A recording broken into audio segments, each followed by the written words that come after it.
When I think about Vietnamese food, I think about banh mi, pho, and summer rolls. That's pretty much Vietnamese food, right? No. Oh no. No. I didn't think so. So I teamed up with Grubhub and 4 of my subscribers, Brian, Thinh, Kimberly, and Hien, to help us navigate a Vietnamese menu like a pro. Grubhub did give me a discount code, so if you are inspired to try Vietnamese food after this episode, use my name Beryl at checkout and that will give you $5 off an order of $15 or more. Everybody helped me pick out a ton of awesome dishes, so let's get started.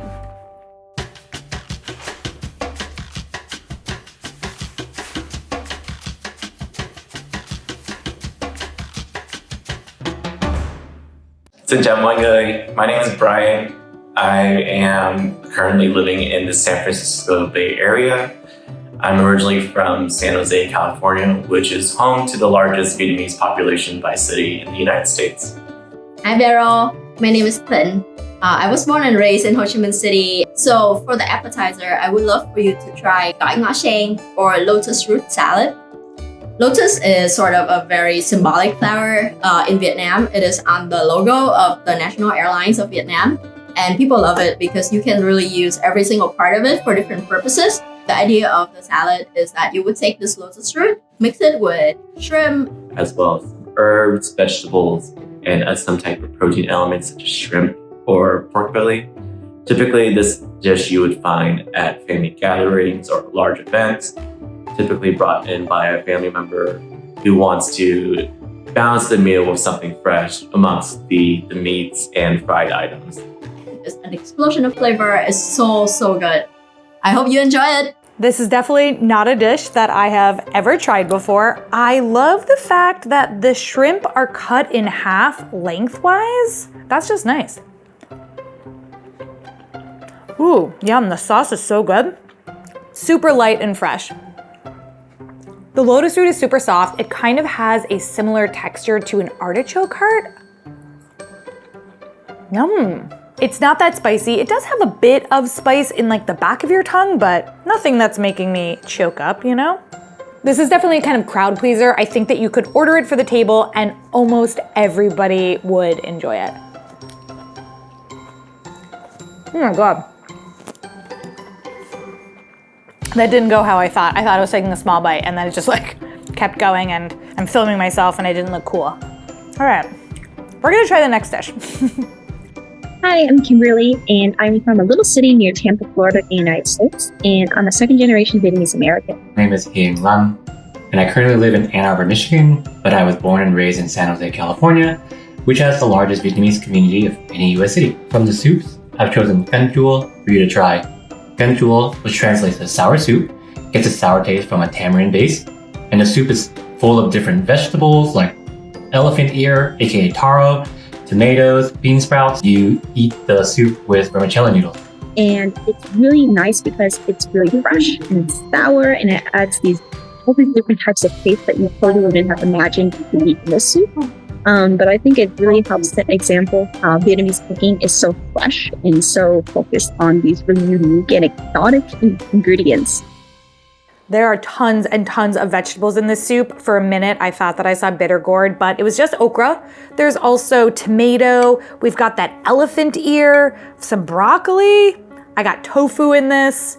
This is like a really cool veggie soup, and I'm excited that it's gonna be sour. Oh, it is sour. It's not sour the way I thought it was gonna be. It's kind of like a sweet sour. I guess tamarind is kind of a sweet sour. Wow. This is also very refreshing. The okra is good. I don't eat okra that often. It's definitely used a lot in Indian cooking. Actually, when I did the Indian delivery episode, we had fried okra and that was mwah. Weird. I didn't have my hand, so it just looked like I kissed the... Anyway, it was really good. I don't know if I've ever had elephant ear.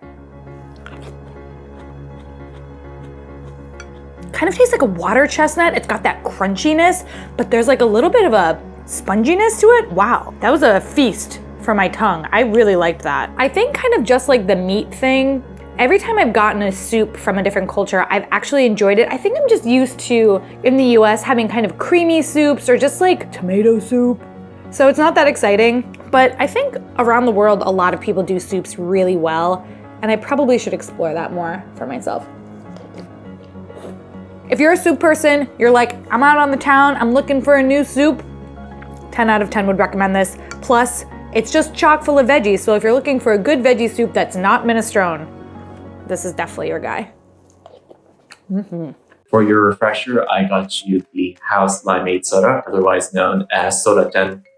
It is a sugar and lime juice mixture with club soda over ice. Something that you'd imagine at like a cocktail or like a margarita. The salt just adds an extra layer of zing. I personally love it so much. Honestly, it's giving me margarita vibes. That saltiness is not that salty. It's definitely got that kick of lime, a little bit effervescent.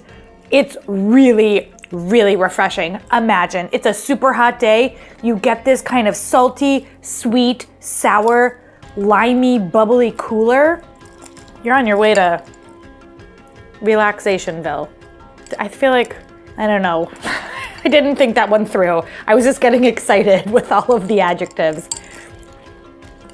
This is fabulous. I love sour drinks. I'm always looking for fun drinks. Yum. For the rice vermicelli, I chose Bún Thit Nuong, which translates to noodles and grilled meat. But this meat is a lot different from what you'd normally find at like a steakhouse. Instead, it's seasoned with lemongrass. And so together with these fresh rice noodles and this very savory, delicious meat, it tastes absolutely amazing with fish sauce as well and some herbs on the side to pair with it. I have 3 different wooden utensils in front of me, and I'm not sure which one I want to use. Maybe these. Maybe these. I think I'm just gonna pour the sauce a little bit on top of everything here, like this. This dish is so beautiful to look at. One of the issues as a foreigner that I have when I'm trying to order new foods is the menus like really don't give much away. This dish is a perfect example. I think that I really struggled to visualize what this was going to be, and seeing it now, I'm like, oh yeah, this is good. Adjectives are your friends, you know? Oh my God. Is this the best dish I've ever had in my life? Oh, this pork, for me, if I'm gonna eat meat, I want the meat to be like so good because I want it to be worth it for me. And it's making me feel like, oh my God. I don't know if I'm necessarily tasting lemongrass, but the pork is beautifully seasoned. It is tender, it is not chewy. I love how thin it is. Wow. It's in the repertoire. Like, move over, banh mi. You've been replaced. I love this. 10 out of 10. Okay, so for the main dishes, I have picked for you to try what would constitute a very typical home-cooked Vietnamese meal, which is salmon clay pot. This dish is salty, sweet, and savory due to the braising liquid, which is made with coconut juice and fish sauce. So I would suggest having it with a bowl of hot, fresh white rice, and then put some of the sauce on the white rice itself, and then take a bite of the fish along with a piece of cucumber or tomato that's dipped inside the sauce. So it's supposed to be a very savory but also refreshing combination. If there's one dish that reminds me the most of home, it's this one. Enjoy. Quick palate cleanser. Yum. Okay, clay pot salmon. This is definitely one of those dishes that on the menu did not give much away, but Hien and Thinh luckily gave a great description, which makes me very excited to try this. It's a big piece of fish. The fish is cooked so well. It's very soft. It definitely has taken up the flavor of this sauce. The sauce is kind of a little bit thick, so it's not like a broth. It's kind of like a, well, it's like a thick sauce. That's what a thick sauce is. You can definitely taste the coconut. Not something that I'm used to coconut milk, I think, and that's super creamy, but this just has some of that flavor without the creaminess. Okay, we're gonna do a scoop of rice, a scoop of fish, and then we're gonna, like, 1, 2, 3.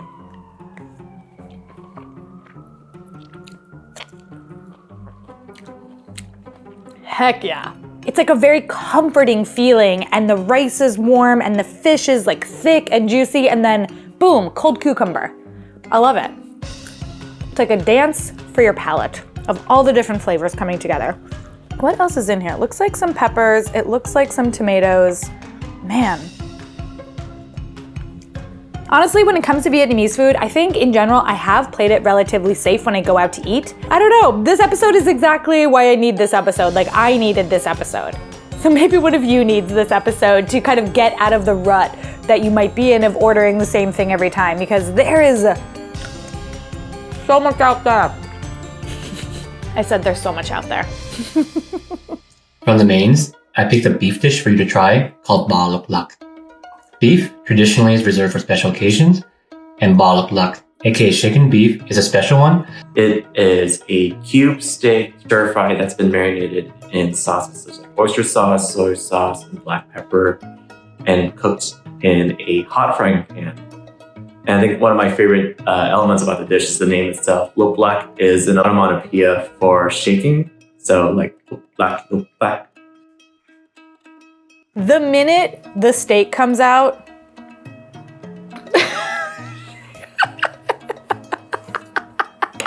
ever so slowly, she inches closer and closer. Hello? I think it's really interesting how this dish is reflective of the French influence in Vietnamese cuisine. I also love the onomatopoeia of the name of the dish. That was a really fun fact. It's pretty good. I find like after all the dishes that I had that had so much flavor, this one is a little bland, and it might just be the restaurant that I got it from. Oh no, are we ending on a sad note? It's not a bad dish. It's just kind of like, it's okay. I'm gonna just go back in time. I'm dipping it into the clay pot sauce because that sauce was freaking amazing. Well, that just made that very good. This dish might not be my favorite dish. The salmon, I'm going back. I'm going back for seconds on this bad boy. This one was so good. And the soup, I feel bad to have ended on a dish that I didn't really love, so I'm gonna end on all of these. And actually, we're gonna have one more beverage. So for the drinks, you should have Vietnamese iced coffee. This is a very special drink, and it's quite different from the iced coffee that we're used to in the US, in that it is made with condensed milk. And condensed milk, if you're not familiar with it, is just very rich and sweet. You almost have to sip it like a cocktail and not chug it like the way we would with cold brew. But it is so good. It's almost like a dessert. I hope you enjoy it. It is so refreshing, and it gives you so much energy to go get started during the day. It's definitely one of my favorite drinks to get. I have had Vietnamese coffee before, but I can't pass up an opportunity to have a drink with condensed milk in it. It's just heaven. I could just kind of, It can be really strong though. Like a good Vietnamese coffee, I think is sweet, but really has that kick of the coffee still. So it's not just like a milky, sweet, creamy thing. You're still getting a bit of the like coffee punch. This one is a very good one. Very good. One of the first videos that I ever made on this channel was about interesting coffees from around the world, and I actually did a Vietnamese egg coffee, where when Vietnam actually had a shortage of milk, they were using eggs, and they whipped the eggs to act as cream in the milk. It was really interesting, and it turned out that India has a similar beverage, which was cool. I mean, that's not Vietnamese coffee, but it just made me think of it. This was an amazing episode. I have so many new dishes to try that I am just ecstatic about. I want to say a huge thank you to everybody who submitted for this video. And don't forget that if you decide to order Vietnamese food off of Grubhub, and you should, use my name Beryl at checkout, and that will give you $5 off your order of $15 or more. If you're enjoying this series, leave a comment and let me and Grubhub know that you want to see more episodes. In the meantime, here are 2 previous episodes from our delivery series. I hope that you've been inspired. I will see you all in my next video.